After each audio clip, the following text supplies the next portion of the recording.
सबसे बड़े हंगामे की। जी हां, हम बात कर रहे हैं वक्फ बिल की, जिसे लेकर देश की राजनीति गरमाई हुई है।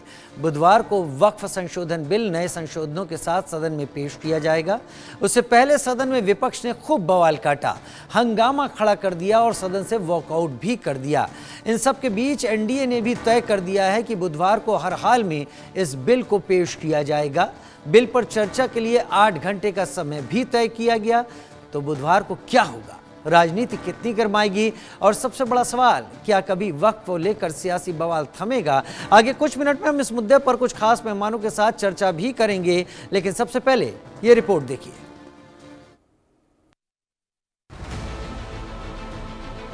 बाजी करने के लिए सदन नहीं है।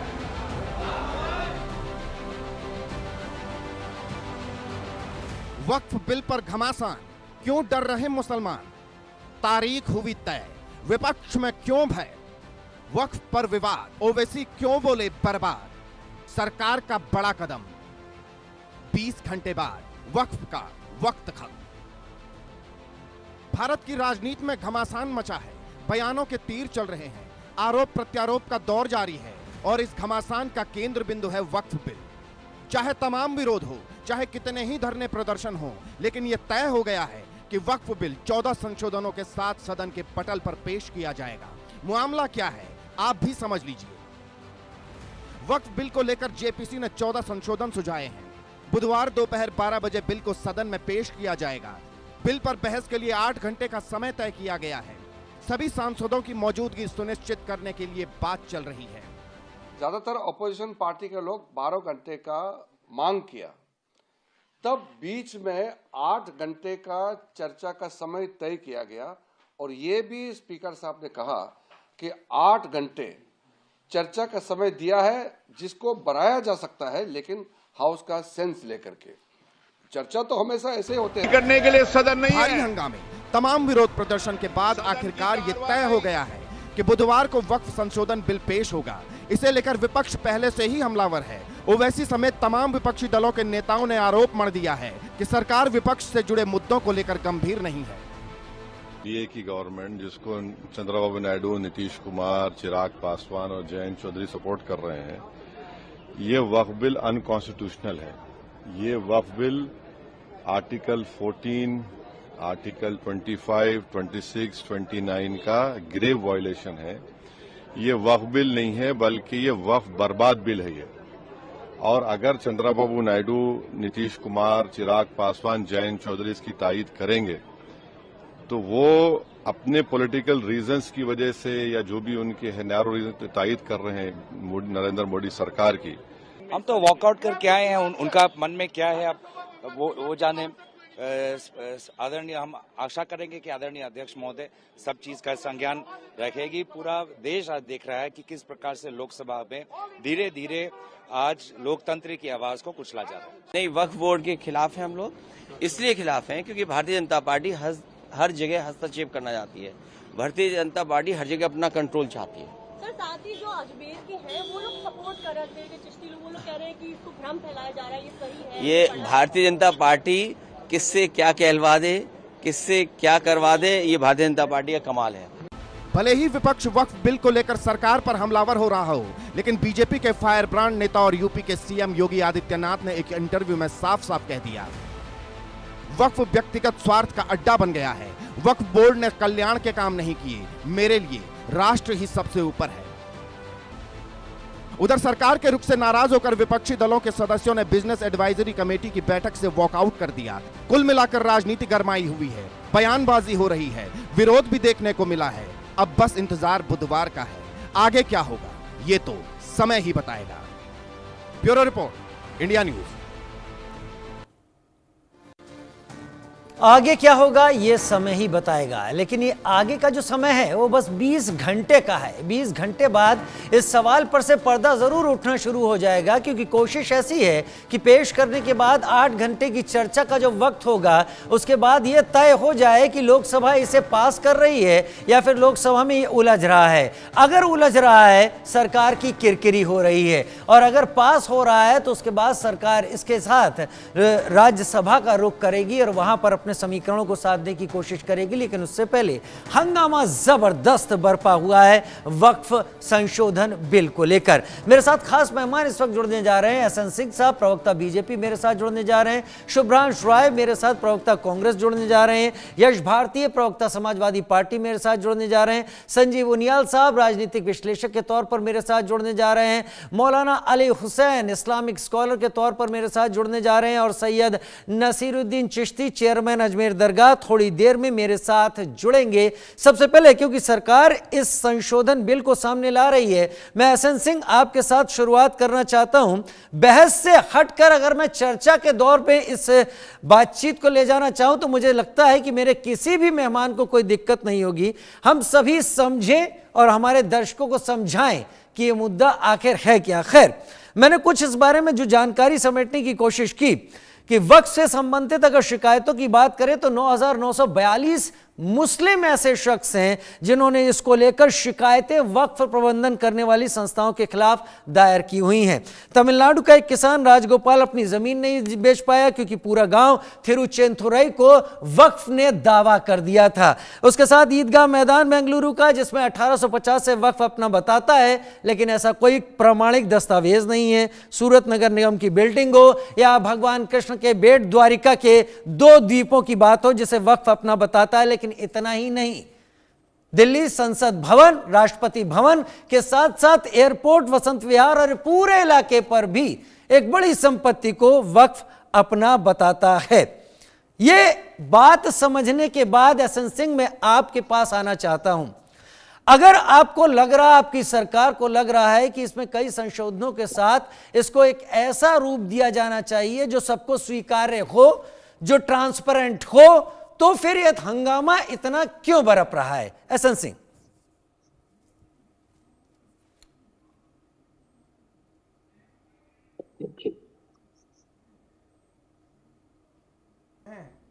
उनको भी कहता हूं कि आप बहुत ही सावधानी से देखिएगा, एक एक लोगों की बातों को इको हो रहा है मेरी बात। देखिए, एक कानून ये कहता है कि आप जो भी कह दीजिए वो वही मान लिया जाएगा। संशोधन होकर उसमें आ रहा है कि नहीं, अगर गलत है तो गलत, सही है तो सही, जो सही है उसके साथ जाइए। इसके पूर्वत का कानून कहता था कि अगर वहां पे मजार बन गई है, मस्जिद बन गई है, कोई और मुस्लिम की चीजें बन गई हैं तो 90 दिन के अंदर वो वक्फ की हो जाएंगी अपने आप ही। दूसरा कानून कहता है कि नहीं, अगर आपके पास कोई कागजी सबूत नहीं है, कोई आधार नहीं है, कोई बेस नहीं है, तो उसको चुनौती किया जा सकता है। पहले का कानून कहता था कि नहीं, चुनौती जो आपको देना है, जो आप आपत्ति करता है उसी के घर में देना है। नया कानून कहता है कि नहीं, आप चाहें तो सिविल कोर्ट में जा सकते हैं और जो ट्रिब्यूनल को आप जो है हाई कोर्ट में चुनौती दे सकते हैं।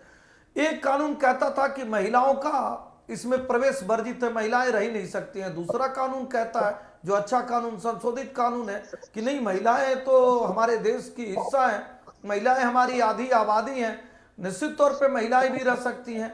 अब 5वां जो आपत्ति है मुस्लिम समाज का कि दूसरे धर्म के लोग क्यों आ सकते हैं। आदरणीय राजीव जी, आप बताइए, कर्नाटक का गांव हो, तमिलनाडु का मैटर हो, महाराष्ट्र का हो या सूरत के नगर निगम का मैटर हो, अगर आप किसी दूसरे धर्म के किसी जमीन पे कब्जा कर रहे हैं और उस धर्म का व्यक्ति अगर आपत्ति करता है तो निश्चित तौर पे उसका भी प्रतिनिधित्व चाहिए, जो सरकार पूरी कर रही है। 6वीं बात मैं कहूंगा, जितने पैनलिस्ट बैठे होंगे किसी से भी पूछिएगा कि भाई कहां पे ऐसा लिखा हुआ है कि मस्जिदें छिन जाएंगी, मजार छिन जाएगा, किसी का हक छिन जाएगा। ये तो एक वेलफेयर स्कीम है। इस वेलफेयर स्कीम की पारदर्शिता को बनाए रखने के लिए और सुंदर तरीके से इसमें अमेंडमेंट किया जा रहा है। 7वीं बात पे आइएगा, क्या ये पहली बार भारतीय जनता पार्टी की सरकार इस कानून को ले आई है या कानून में संशोधन कर रही है कि 54 में कानून बना, फिर 91 में, 92 में, 2013 में बहुत बार इसमें अमेंडमेंट हुआ। जब जिन सरकारों को लगा कि इसमें सुझाव और सुधार की आवश्यकता है उसको किए। 8वीं बात मैं कहूंगा, बहुत सारे हमारे जो विपक्षी विरोधी दल हैं वो करें अनकॉन्स्टिट्यूशनल है। आप बताइए, कॉन्स्टिट्यूशन ने सबसे बड़ा राइट कानून बनाने का किसको दिया है? संसद को। संसद में अगर कोई बिल आता है और सर्वसम्मति से अगर वो पास होता है तो वो अनकॉन्स्टिट्यूशनल कहाँ हो गया? अब हम आते हैं, ये हल्ला क्यों है, दर्द क्यों है? क्योंकि हमारे मुस्लिम भाई भी जान रहे हैं, आप देखे होंगे हजारों लाखों नहीं करोड़ों मुस्लिम भाई कह रहे हैं कि नहीं उसमें बहुत सारे ऐसे लोग हैं जो वंचित हैं जिनको ले आना चाहिए और उनके वेलफेयर को मारा गया है। मुस्लिम भाई भी जान रहे हैं और राजनीतिक पार्टियां भी जान रही है, लेकिन कुछ राजनीतिक पार्टियां वो बैंडबाजे की तरह कार्य करती हैं, माइक की तरह कार्य।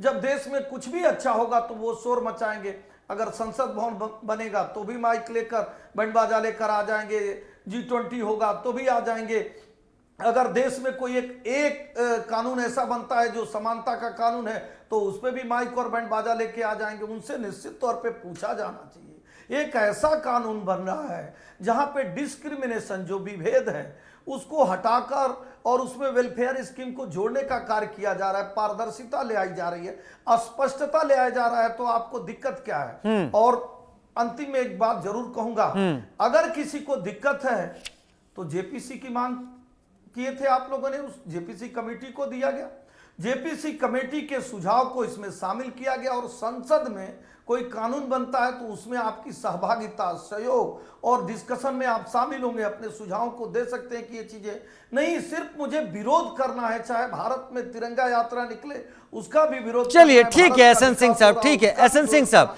एसएन सिंह साहब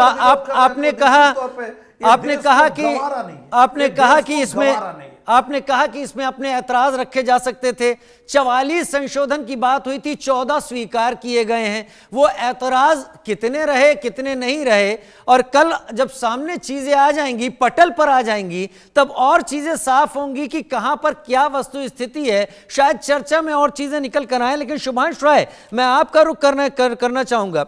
जयराम रमेश जो आपके पार्टी के एक बड़े नेता हैं, उन्होंने कहा कि ये संशोधन लाना, हालांकि यहां पर हमें याद रखना होगा 1954 में नेहरू जी के टाइम में जब ये चीजें हुई थी, पास हुआ था, बना था, उसके बाद 2013 तक इसमें संशोधन हुए हैं। लेकिन जयराम रमेश कह रहे हैं कि इस बार संशोधन होना संविधान पर हमला है। मेरे दर्शकों को बताइए कि किस तरीके से संविधान पर हमला है। राजीव, जैसे आपने चर्चा की शुरुआत की, बड़ा अच्छा लगा। भारतीय जनता पार्टी के प्रवक्ता ने 1 बाय 1 पॉइंटर दिया, पूरे देश और दर्शकों ने खूब ध्यान से सुना। मैं ऐसा ही उम्मीद करूंगा। आपने अपनी चर्चा की शुरुआत में कर्नाटक से लेकर तमिलनाडु तक कई जगह आपने ये बता दिया कि वक्फ ने यहां क्लेम किया, वहां क्लेम किया है। मैं एक डेट आपको कोट कर रहा हूं, 8 नवंबर 2019 जी। उस समय के तत्कालीन भारतीय जनता पार्टी सरकार के अल्पसंख्यक मंत्री मुख्तार अब्बास नकवी ने बयान दिया था 2 बार, एक बार राज्यसभा में, एक बार लोकसभा में जी। उनका बयान था कि 100% डिजिटलाइजेशन वक्फ की प्रॉपर्टियों का हो गया है। इन प्रॉपर्टियों का जो सरकारी रिकॉर्ड बनना था वो 100% हो गया है।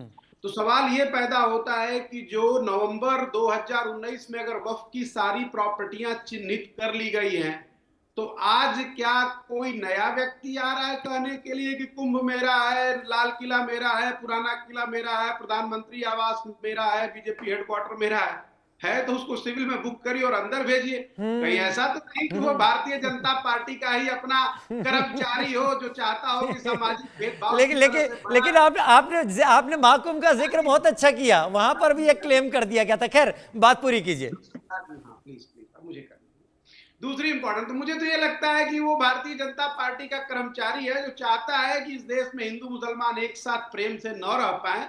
और हमने देखा है कई सारे पेड़ मुल्लों को जिनका संबंध आरएसएस और बीजेपी हेडक्वार्टर से है, क्योंकि जब सारी प्रॉपर्टियां चिन्हित हो गई हैं आज से 5.5 साल पहले। शुभ्रांश जी एक निवेदन करूं, ये पेड़ मुल्ला शब्द किसी के लिए भी शायद उपयुक्त करना ठीक नहीं होगा। अगर आपका विरोधी है और बीजेपी के साथ है या किसी और के साथ, तो ये शब्द थोड़ा डेरोगेटरी लगता है। राजीव, मैं अपनी बात जिम्मेदारी से कर रहा हूँ, प्लीज आप बीच में नहीं, सवाल जवाब नहीं। मतलब जो मैं कह रहा हूँ अपनी जिम्मेदारी है, जब मैं अपनी बात खत्म करूंगा तो उस पर काउंटर करिएगा।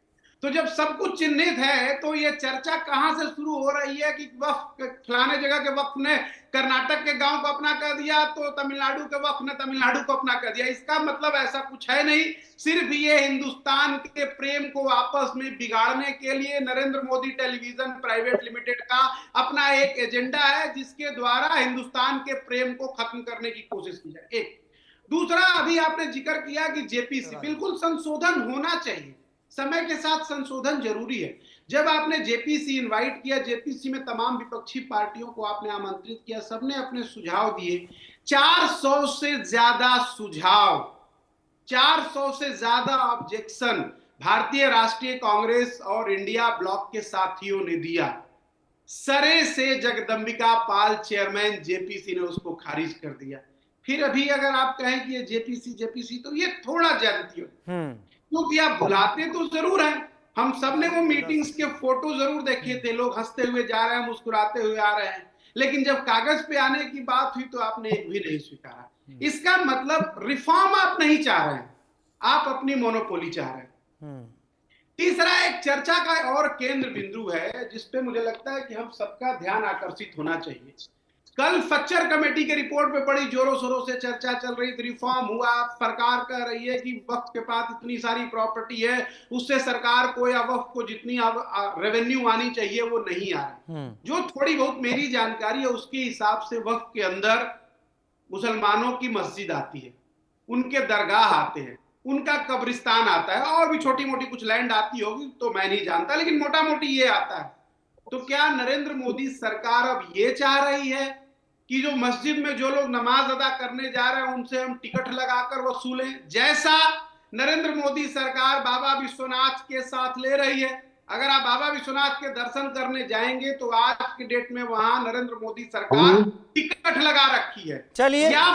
चलिए बात कर लेते हैं। अब मैं यश भारती का भी रुख कर लूं। शुभ्रांश भाई, आपने बहुत तर्क रख दिए। यश भारती भी समाजवादी पार्टी के प्रवक्ता मेरे साथ जुड़े हुए हैं। यश भारती, इस चर्चा पर आपका भी दखल मैं चाहूंगा। यहां पर जो कुछ भी आपने अभी तक सुना, मैं यहां पर शुभ्रांश राय के उस बयान से आपको वक्फ की लाइन पर लाना चाहूंगा कि वक्फ पर आपकी पार्टी क्या सोच रही है। खैर, अखिलेश जी को हमने बहुत सुना, शुभ्रांश जी ने कहा कि रिफॉर्म नहीं, मोनोपोली हासिल करने की कोशिश है। आपकी प्रतिक्रिया?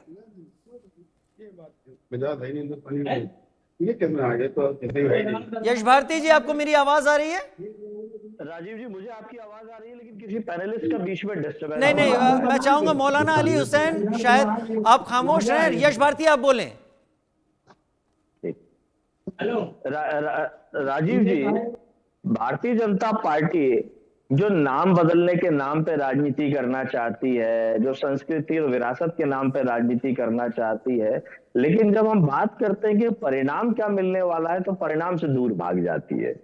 जितना इनका ट्रैक रिकॉर्ड है, हम अगर इनके पूर्व के कार्यक्रम देखें, नोटबंदी, जीएसटी जिस तरीके से लागू किया गया, धारा 370 जिस तरीके से लागू गई, जो झूठ फैलाया गया कि लोग अब वापस विस्थापित हो जाएंगे, जो कश्मीरी पंडित हैं वापस स्थापित हो जाएंगे, कोई भी आकर के जमीन ले सकता है, तो ये सब झूठे नैरेटिव जिस तरीके से फैलाते हैं। और उन सब में सबसे महत्वपूर्ण बात, जिसके लिए ये बिल लाए जाते हैं, चाहे वो किसानों के लिए हो, चाहे वो एनआरसी सीए का मसला हो या अन्य मसले हो, जिसके लिए लाए जाते हैं।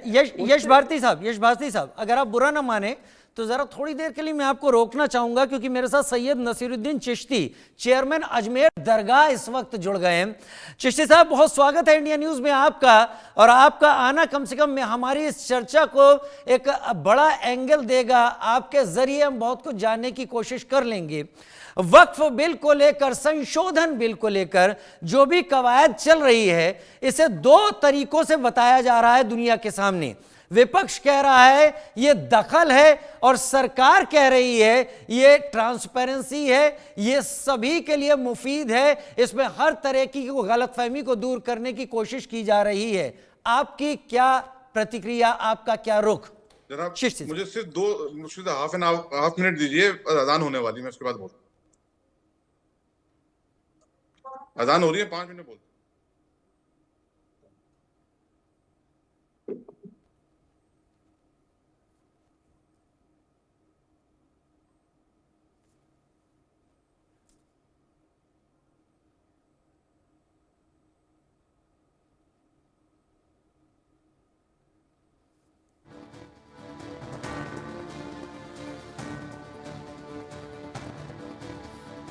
खैर, यश भारती जी, मैं आपका रुख कर लेता हूं, क्योंकि चिश्ती साहब का ये कहना है कि अभी वहां अजान चल रही है, तो थोड़ी देर में हमारे सवाल के जवाब देने के लिए आएंगे। आप अपनी बात पूरी कीजिए, माफी चाहता हूं आपको रोकना पड़ा।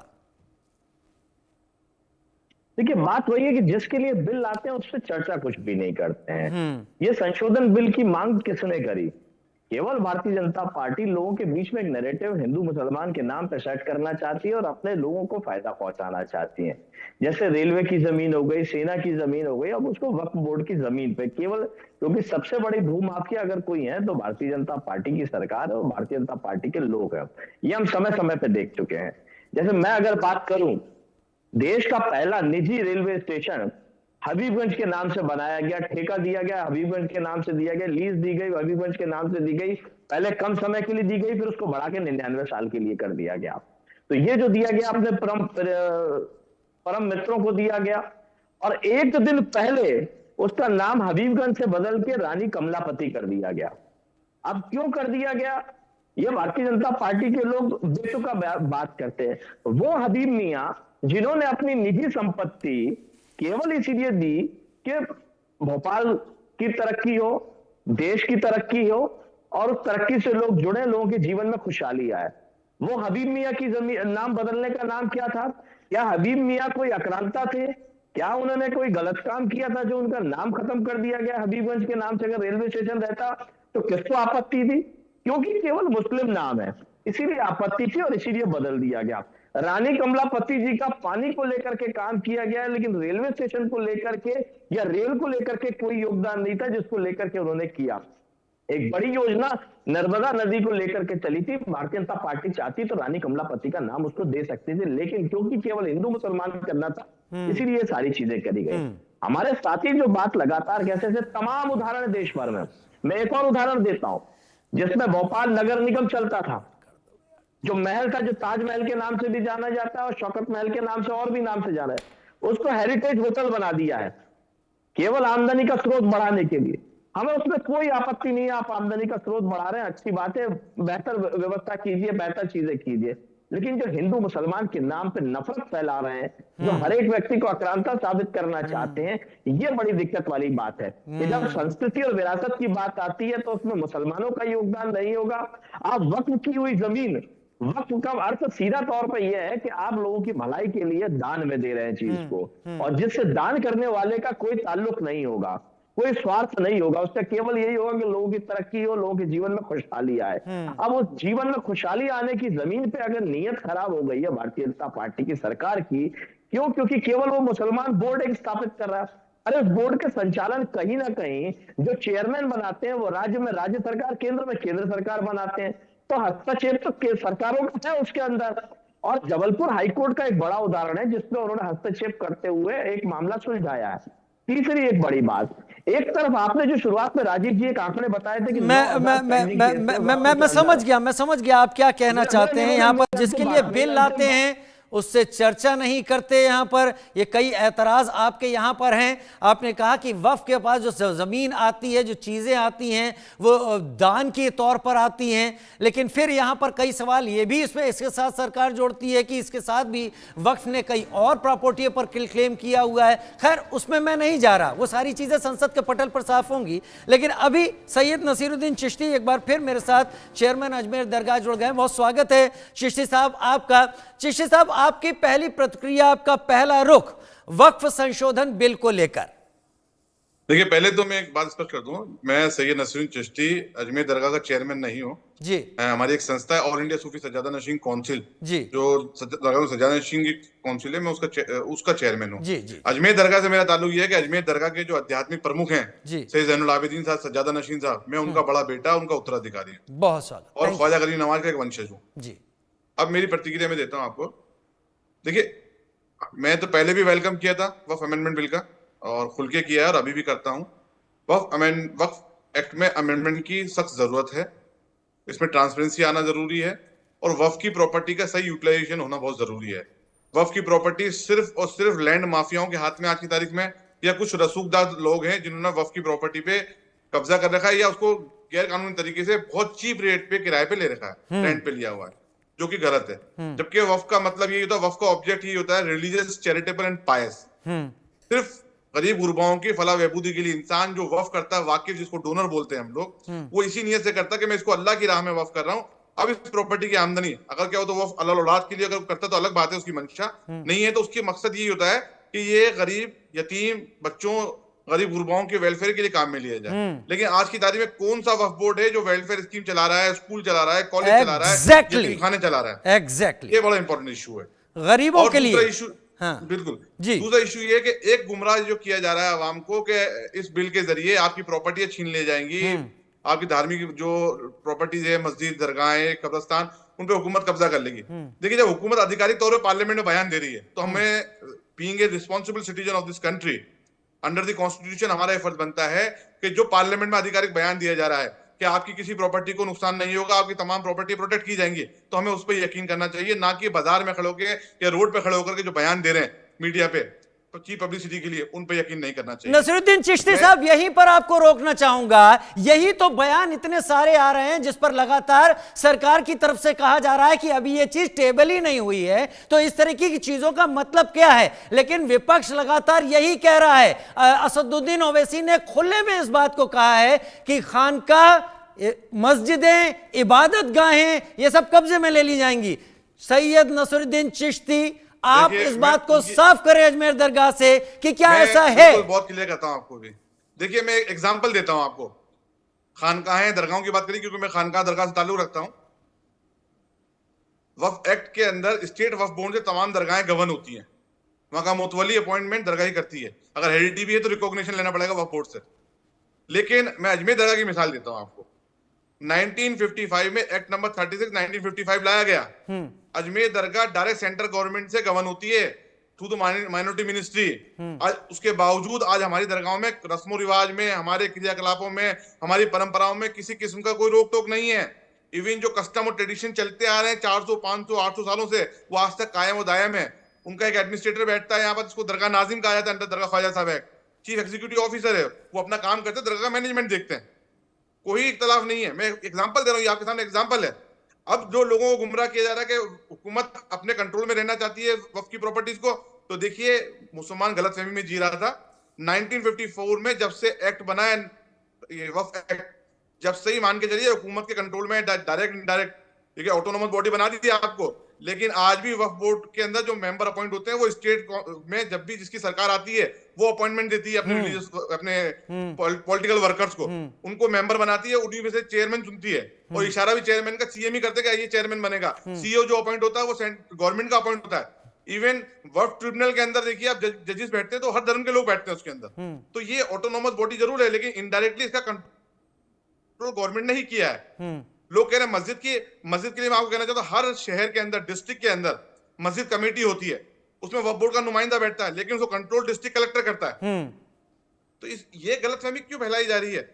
नहीं, यही तो मैं आपसे जानना चाहता हूं। आपने पॉइंट वाइज बात कही है, आपने कहा है ट्रांसपेरेंसी आएगी, आपने कहा है लैंड माफियाओं से जमीनें बचेंगी, आपने कहा है रसूखदार लोग कब्जा करके बैठे हुए हैं, किराए पर दे रखा है, और रिलीजियस जो काम होने चाहिए गरीबों के लिए, जिनको जमीनें वक्फ में आने के बाद उसका उनको कुछ हिस्सा मिलना चाहिए, उनको छत मिलनी चाहिए, सब नहीं हो रहे हैं। क्या वाकई आप इस बात को उतनी संजीदगी के साथ कह रहे हैं सैयद नसीरुद्दीन चिश्ती?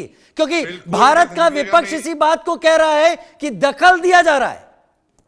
देखिए, दखल तो जब सरकारों ने अमेंडमेंट किया, दखल ही दिया है। आप बता दीजिए, अगर इसको रिलीजियस मैटर मानते हैं पूरा, देखिए वक्फ एक शरई मसला है।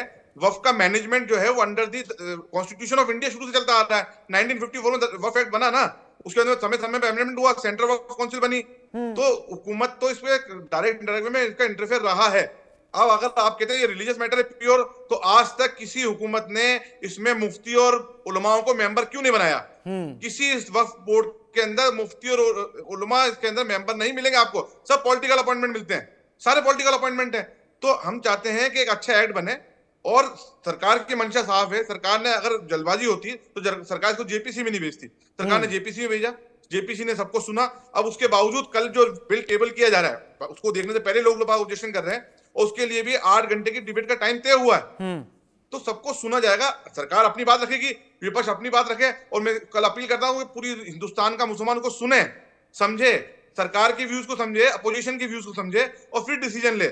लेकिन हम लोगों को क्या है कि बदनसीबी से रहनुमा ऐसे हैं जो आगे कहते हैं कि मुसलमानों रोड पे उतर जाओ, ये गलत है। ऐसा कुछ नहीं होने जा रहा है। हमें पेशेंटली सुनना चाहिए। डेमोक्रेसी में आपको अधिकार है, पीसफुल प्रोटेस्ट करने का सबको अधिकार है, सहमति असहमति देने का भी अधिकार है, लेकिन इसके कतई मायने नहीं है कि हम ये कहें कि हम ऐसा कर देंगे, हमारी दरगाहें छीन रही है, हमारी मस्जिद छीन रही है, हमारे कब्रिस्तान छीन रहे, नहीं।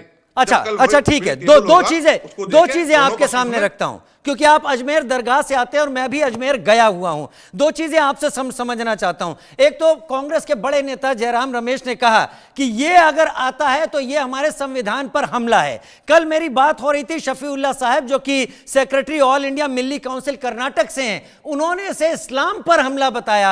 आप क्या कहेंगे इस पर? देखिए, मैं किसी की बात का रिप्लाई नहीं देना चाहता, मैं अपनी बात रख रहा हूँ। Being a responsible citizen of this country, और आज हम इस सौदे पे मेरे वालिद बैठे हुए हैं, अजमेर दरगाह के आध्यात्मिक प्रमुख हैं, सज्जादा नशीन हैं, तो मैं उनके ब्याह पे ये बात कह रहा हूँ। हमारी जिम्मेदारी बनती है कि आवाम तक एक सही बात पहुंचाएं। देखिए, इसको इस्लाम पे हमला कैसे मानेंगे, मुझे बताएं। क्या शरीयत में मुदाखलत हो रही है? क्या शरीयत को चेंज किया जा रहा है? नहीं, एक एक्ट को चेंज किया जा रहा है जो कॉन्स्टिट्यूशन के तहत बनाया गया था और जो समय समय पे ऑलरेडी अमेंडमेंट होता रहा है। नया अमेंडमेंट नहीं हो रहा है। मेंबर्स अपॉइंट होंगे वही उसी तरीके से जो होते हैं, सिर्फ उसका प्रणाली को चेंज किया जा रहा है। एक इदारे की कार्य प्रणाली को चेंज किया जा रहा है। वो अगर प्योरली रिलीजियस इदारा होता तो वहां मुफ्ती होते, उलमा होते। वहां तो हमेशा पॉलिटिकल अपॉइंटमेंट हुए हैं। जितने मेंबर अपॉइंट तो पॉलिटिकल होते हैं। ये मुसलमानों को समझना पड़ेगा। जिसकी सरकार है वो अपना चेयरमैन लाती है, और सीईओ जो होता है वो एडमिनिस्ट्रेटिव कैडर का होता है, तो सरकार के अधीन ही तो होता है एडमिनिस्ट्रेटिव कैडर। ये समझना पड़ेगा लोगों को। मैं किसी के खिलाफ नहीं, सब अपनी अपनी बात रखें। मैंने अपनी बात रखी है, अवाम को फैसला करना है। मैं चाहता हूं अवाम फैसला being a responsible citizen of this country करे और सरकार के आधिकारिक बयान को तसल्ली से सुने। कल पार्लियामेंट में डिबेट होगी, उसको भी सुने, दोनों की बात सुने, पक्ष की भी सुने, विपक्ष की भी सुने, फिर तय करें। मेरा मानना है कल अच्छा बिल आना चाहिए और मुसलमानों के हक में होना चाहिए और वक्फ के हक में होना चाहिए। वक्फ प्रॉपर्टी, रिलीजियस प्रॉपर्टीज को प्रोटेक्ट करने वाला होना चाहिए। जो बिल, मुझे उम्मीद है कल वही बिल आने वाला है और इंशाल्लाह ताला उससे अपलिफ्टमेंट ऑफ सोसाइटी होगा। उसके लिए उससे कई चैरिटेबल प्रोग्राम चलाए जाने चाहिए। उसके लिए भी हो सकता है कोई प्रोविजन हो। देखिए कल क्या आता है, उसके बाद में देखेंगे। टेबल तो हो कल बिल। सैयद नसीरुद्दीन चिश्ती साहब, अजमेर दरगाह आपने आंखें खोल दी मेरी भी इस बात को लेकर कि मैं खुद ये सोच रहा था कि शायद आपके जरिए कुछ ऐतराज सामने आएंगे, लेकिन आपने ट्रांसपेरेंसी, लैंड माफियाओं का जिक्र, सूखदार लोग, रिलीजियस चैरिटेबल, गरीबों की बात करके और फिर ये बात करके कि हमें इंतजार करना होगा। अगर ये रिलीजियस होता तो यहाँ मौलाना और उलमा क्यों नहीं है अभी तक क्यों पॉलिटिकल अपॉइंटमेंट्स ही रहे? तो आपने कई चीजें बहुत साफ कर दी। बहुत शुक्रिया, आपने इतना वक्त निकाला हमारे लिए, बात की, उन लोगों तक मैसेज पहुंचाया जो इस बहस को देख रहे हैं, जो इस चर्चा को देख रहे हैं और समझने की कोशिश कर रहे हैं। मेरे साथ पॉलिटिकल गेस्ट लगातार जुड़े हुए हैं। शायद उन्होंने सैयद नसीरुद्दीन चिश्ती की बात को भी सुना होगा, समझा होगा और उनका भी इस पर रुख जानने की कोशिश करेंगे। लेकिन अब मौलाना अली हुसैन कुमी, सचिव ऑल इंडिया शिया पर्सनल लॉ बोर्ड, मेरे साथ इस वक्त जुड़ गए। मौलाना अली हुसैन, अब आपका वक्त मैं देता हूं। मुझे यह बताइए, सरकार की ये कोशिश, क्या आपको लगता है कि ये मोनोपोली की कोशिश है? क्या आपको ये लगता है ये बिना चर्चा किए गए कोशिश है? क्या असदुद्दीन ओवैसी की तरह आपको ये लगता है कि ये खानकाहों और इबादत गाहों पर कब्जे की कोशिश है? या शफीउल्लाह साहब जो मेरे साथ पहले भी जुड़ चुके हैं, सेक्रेटरी ऑल इंडिया मिल्ली काउंसिल कर्नाटक से, ये इस्लाम पर हमला है? आपको क्या लगता है? देखिए, ना ये इस्लाम पे हमला है और ना इबादत खाने छिनेंगे, ना मस्जिदें छिनेंगी। हमारा भारत हिंदुस्तान जैसे था वैसे ही रहेगा। जो मजहब को मानता था वैसे ही मानेगा। मस्जिदों में नमाजें होंगी, इबादत खानों में इबादतें होंगी। ये सब जो है सियासी मतलब अटकंडे हैं। वो हुकूमतें जो पहले कांग्रेस थी, क्या उससे कम मतलब है कि वक्फ के अंदर हालात खराब किए, अच्छा काम नहीं किया? इस वक्त अगर ये चीज सामने आ रही है कि वक्फ जो है गवर्नमेंट के पास तो पहले भी था और आज भी है और कल भी रहेगा, क्योंकि हिंदुस्तान, भारत जो है वो कानून चलेगा, हमारे और आपके कहने से नहीं चलेगा। जो भी कानून है वो सबके लिए होता है, ना हमारे लिए ना आपके लिए। कानून बनता है सबके लिए और कानूनदा जो है बात पर गौर करते हैं कि वक्त जो है जमीनें हमारी, बिल्कुल सही हुई उन्होंने कहा कि इतनी जमीनें हमारी जो हैं माफिया लोग कब्जा किए हैं, खुद हुकूमत भी कब्जा किए हुए, ऐसा नहीं कि माफिया कब्जा किए हैं, हुकूमत भी कब्जा किए हुए और बड़े बड़े लोग जो है सियासी लोग भी कब्जा किए हुए हैं। तो अगर एक कानून बन जाएगा कि गरीबों का फायदा हो, जो लोग बेचारे परेशान है उनका फायदा हो और उन लोगों को दिया जाए कि जिनके पास रहने को मकान नहीं है, रहने के लिए कोई खाने के लिए रोटी नहीं है, अगर उस जमीन से गरीबों का, बेरोजगारों का, मजबूरों का एजुकेशन के लिए काम होगा तो मैं समझता हूँ अच्छी बात है। और सियासी लोग कल भी ऐसे ही बोलते थे, आज भी बोल रहे हैं। कल जब इनकी सरकार थी, जब भी यही मसाइल थे, और आज जो है गवर्नमेंट बीजेपी की है, तो बीजेपी अकेले कोई फैसला नहीं ले रही है, बल्कि वो सबको मिला के, सबसे राय मशवरा लेके, सबसे बातचीत करके, सबको रखने के बाद में कोई फैसला होगा। अभी कोई फैसला नहीं है गवर्नमेंट कर रही है। अभी जब लोकसभा के सामने बिल रखा जाएगा तो तमाम सियासी पार्टियां भी होंगी, उसमें ओवैसी जी भी होंगे और मुस्लिम लीडर्स भी होंगे, सबसे राय मशवरा लिया जाएगा। अगर सब उस पर राजी और एग्री होते हैं तो बिल पास किया जाएगा, और अगर सब राजी नहीं होंगे तो मैं समझता हूँ बिल पास नहीं होगा। पहले ही से आप उधम मचाए हुए हैं कि सरकार जो है मुसलमानों की जमीनें ले लेगी, मुसलमानों को ये कर देगी। अरे भैया, मुसलमान 35 करोड़ मुसलमान भारत में रहता है, भारत से कहाँ जाएगा? भारत भी मुसलमानों ही की जगह है, भारत ही में मुसलमान पैदा हुआ है, यही बड़ा हुआ है। उनके बुजुर्गों ने इसको वक्फ किया था गरीबों के लिए, बेरोजगारों के लिए, एजुकेशन के लिए, मगर ऐसे काम नहीं हो रहे हैं। जमीनें बाकायदा कब्जा की जा रही हैं, लोग कब्जा किए बैठे हुए हैं। तो अगर गवर्नमेंट अच्छा काम करना चाहती है तो मैं समझता हूं उसको पहले मौका देना चाहिए है, बहस होना चाहिए है। बहस में क्या निकल के आएगा वो आपके सामने आएगा, मगर ये गलतफहमी फैलाना कि मस्जिदें छिन जाएंगी, मदरसे छिन जाएंगे, जमीनें छिन जाएंगी, ऐसा कुछ भी नहीं होने वाला है। हमारा भारत कल भी आजाद था, आज भी आजाद है, सबको आजादी के साथ रहने का हक है। मैं अभी अफ्रीका में हूँ इस वक्त, मैं बहुत से मुल्कों से होकर अफ्रीका पहुंचा हूँ। आप यकीन मानिए कि जितना सुकून, जितना अमन, जितनी प्यार और मोहब्बत हमारे भारत के अंदर है, दुनिया में किसी मुल्क में नहीं है। हमें इसका एहसास इसलिए है कि मैं इस वक्त यहाँ पर हूँ और मैं देख रहा हूँ कि आज लोग जो है बेरोजगारी की वजह से भारत से बाहर जाते हैं। अगर यही जमीनों के जरिए से रोजगार बढ़ जाएगा, कारोबार बढ़ जाएगा, गरीबों का रोजगार बढ़ जाएगा, तो किसी को कहीं बाहर जाने की जरूरत नहीं पड़ेगी। इसलिए पहले इस पर बहस होने दीजिए, क्या रिजल्ट आता है उसके बाद आगे बात की जाएगी। सैयद नसीरुद्दीन चिश्ती अजमेर दरगाह से थे, और आपको मौलाना साहब सुनकर मुझे ऐसा लग रहा है जो लाइन वो बोल रहे थे, मुझे लग रहा था अब तक ये सबकी लाइन है, इसी तरीके का विरोध है, लेकिन आप इसको अलग तरीके से दे रहे हैं। मौलाना साहब, एक चीज और बता दीजिए इससे पहले मैं हसन सिंह साहब का रुख करूं, क्या सभी इस्लामिक देशों में वक्फ है? नहीं, जो कुछ भी बाहर मुल्कों में वक्फ है, सब वक्फी भी है। इस्लामी मुल्क जितने हैं, चाहे सऊदी अरब हो, मैं भी अभी बहरीन में था, अभी मस्कत में था, और भी कई कंट्री में था, तो हर जगह वक्फ का सिलसिला, मगर सब कुछ गवर्नमेंट के हाथ में होता है, प्राइवेट किसी के हाथ में नहीं होता है। ये हमारा भारत बदकिस्मत है कि जिसने ज्यादा जमीन पर कब्जा कर लिया, जितने ज्यादा मस्जिद पर कब्जा कर लिया, जितने ज्यादा मंदिर पर कब्जा कर लिया, ऐसा दूसरे मुल्कों में ऐसा नहीं होता है। ये हमारे भारत के अंदर इतनी आजादी मिली है कि हर आदमी अपने हिसाब से काम कर रहा है। बहुत बड़ी बात है कि मुसलमान आजादी के साथ जो है हमारे भारत में अमन, मोहब्बत, भाईचारे के साथ रहते हैं। दुनिया के अंदर कहीं मिसाल नहीं मिलता है जो भारत के मिसाल मिलेगी कि हर जगह पर प्यार मोहब्बत पाई जाती है। हिंदू मुसलमानों के साथ है, मुसलमान हिंदुओं के साथ है, सिख ईसाइयों के साथ हैं, ईसाई सिखों के साथ हैं। हम समझते हैं, दुनिया घूमने के बाद हमने एहसास ये किया है कि भारत से अच्छा हिंदुस्तान मुसलमानों के लिए कहीं भी नहीं है। अगर सबसे अच्छा देश है तो हमारा भारत है। सबको मिलजुल के रहना चाहिए है और मिलजुल कर रह रहे हैं। ये सब सियासी पार्टियां हैं जो आपस में लड़वा कर, फसाद करके, ऑल इंडिया शिया पर्सनल लॉ बोर्ड जो हमारा है, हमने हमेशा इस बात की कोशिश की है कि सारे मजहब के लोग, सारे धर्म के लोग, सारे मिल्लत कौम के लोग मिलजुल के हमारे भारत को आगे बढ़ाने के लिए तरक्की करें। इस वक्त मोदी जी जो है, अब आप यकीन मानिए कि मोदी जी वजीर आजम जब से बने हैं, उन्होंने दूसरे मुल्कों में जाके ये आसानियां पैदा कर दी है कि आज भारत के लोगों को बाकायदा वीजा मिलता है, जाके लोग कारोबार कर रहे हैं, बिजनेस कर रहे हैं, रोजगार कर रहे हैं, मजदूरी कर रहे हैं। इससे पहले नहीं था, ये अटल बिहारी वाजपेयी के जमाने में हुआ था, भैया वजीर आजम लेकिन भारत का विपक्ष तो लगातार ये कह रहा है ना कि हिंदू मुसलमान करने की सोच ये है, और ये भी एक अंग है। खैर हसन सिंह साहब, मैं अब आपका रुख यहां पर करता हूं।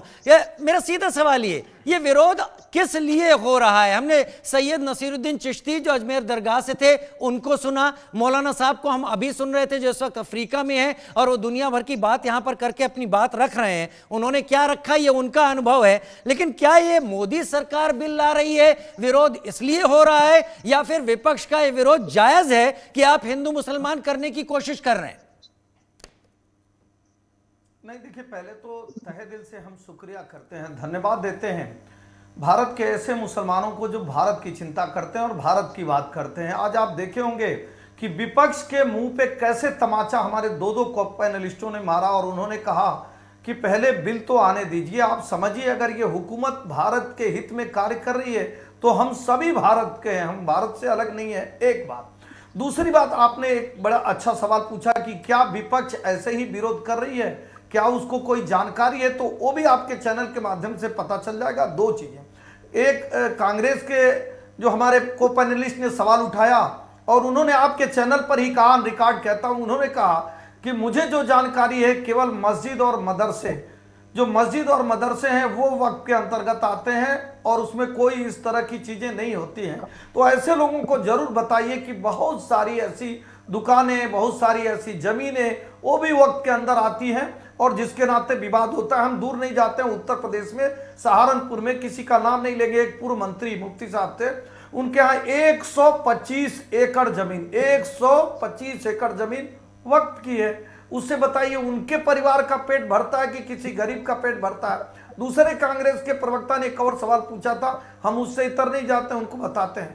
जब डिजिटलाइजेशन होना शुरू हुआ और संपूर्णता के साथ हो गया तो उत्तर प्रदेश में जो आप कह रहे थे, आप सुनिए, 78% ऐसी जमीनें हैं भाई। वक्त मतलब क्या? अल्लाह के लिए दी गई हुई दान की संपत्ति, जो अल्लाह वाले हैं, जो अल्लाह के वास्ते देते हैं। 78% संपत्ति ऐसी पाई गई जो सरकारी जमीन थी, जिसको नहीं, ठीक है, अच्छा है, आपने भी अपने कार्ड में जिसका कोई अच्छा है, आपने भी तर्क रख दिए।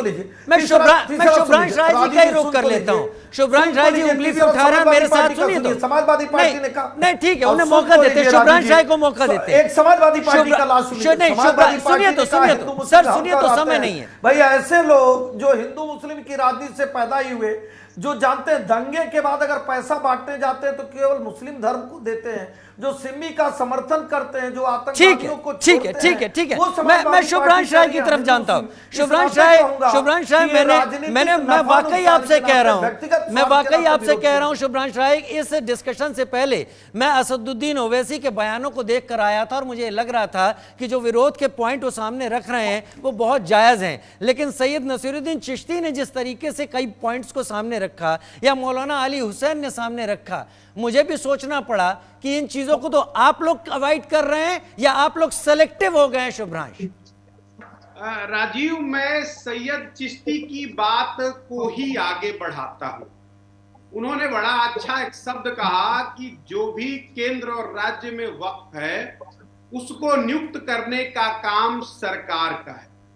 तो मेरे मन में पहला सवाल ये आया कि आपने चर्चा शुरू करते वक्त दिल्ली और उत्तर प्रदेश में जो वक्फ के द्वारा क्लेम किए हुए थे, जिस पे विवाद पैदा हुआ था, जिसको टीवी डिबेट चर्चा का नाम दिया गया था, तो क्या ये मान लें कि हमें नरेंद्र मोदी और योगी आदित्यनाथ की अपनी साजिश थी?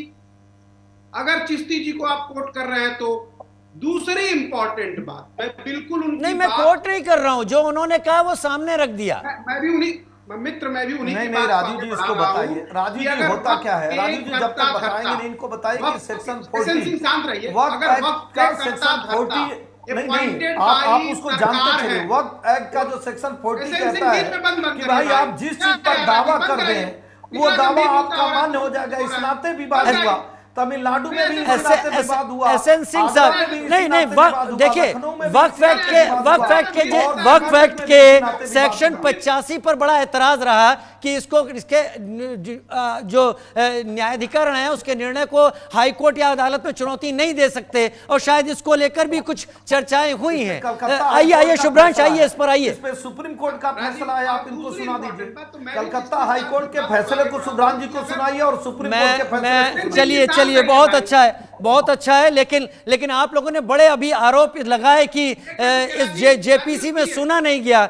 जगदंबिका पाल जी मेरे साथ जुड़ गए। जगदंबिका पाल जी मेरे